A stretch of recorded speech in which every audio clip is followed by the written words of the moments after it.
పూరి హాల్లో కూర్చొని ఉంటుంది.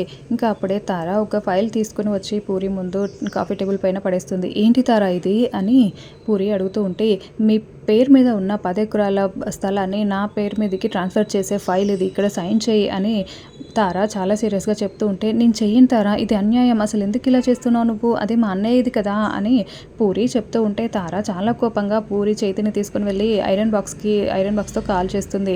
ఇంకా పూరి విలువలాడిపోతూ ఉంటుంది. ఇంకా అలా చెయ్యి తీసుకుని, ప్లీజ్ తారా ఎందుకు ఇలా చేస్తున్నావు అని అడుగుతూ ఉంటుంది.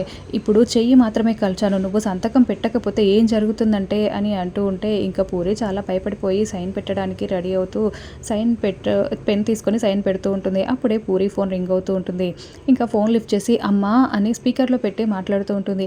అమ్మ పూరి, మీ అన్నయ్య చనిపోలేదమ్మా, గగన్ బ్రతికే ఉన్నాడు అని చెప్పడంతో పూరి చాలా హ్యాపీగా ఫీల్ అవుతూ ఉంటుంది. ఇంకా తారా ధ్రువ కూడా షాకింగ్గా చూస్తూ హ్యాపీగా ఫీల్ అవుతూ ఉంటారు. ఇంకా మరోవైపు శారద కేపీకి కూడా ఫోన్ చేసి చెప్తుంది. కేపీని గొలుసులతో కట్టేసి ఎటు కదలనివ్వకుండా చేసి ఉంటారు. మీరా ఫోన్ లిఫ్ట్ చేసి స్పీకర్లో పెట్టి అక్కడ కేపీ దగ్గర పెట్టి ఉంటుంది. కేపీ క్యారెక్టర్ని చేంజ్ చేసి ఉంటారు, వేరే అతను కేపీ లాగా ఉంటాడు. ఇంకా ఏంటి శారదా అని కేపీ అడుగుతూ ఉంటే, ఏమండి మీకు ఒక గుడ్ న్యూస్ అండి అని చెప్తూ ఉంటే, ఏంటి శారదా ఏం జరిగింది అని కేపీ అడుగుతూ ఉంటాడు. గగన్ బ్రతికే ఉన్నాడండి, గగన్ చనిపోలేదు అని శారద చాలా హ్యాపీగా చెప్తూ ఉంటే, మీరా అపూర్వ ఇద్దరు కేపీ కూడా చాలా షాకింగ్గా వింటూ ఉంటాడు. భూమి అలా చూస్తూ ఉంటుంది. ఆకాష్ గగన్ లాగా బిహేవ్ చేస్తూ ఉంటాడు. మరి ఇప్పుడు కథ ఏ మలుపు తిరగబోతోంది?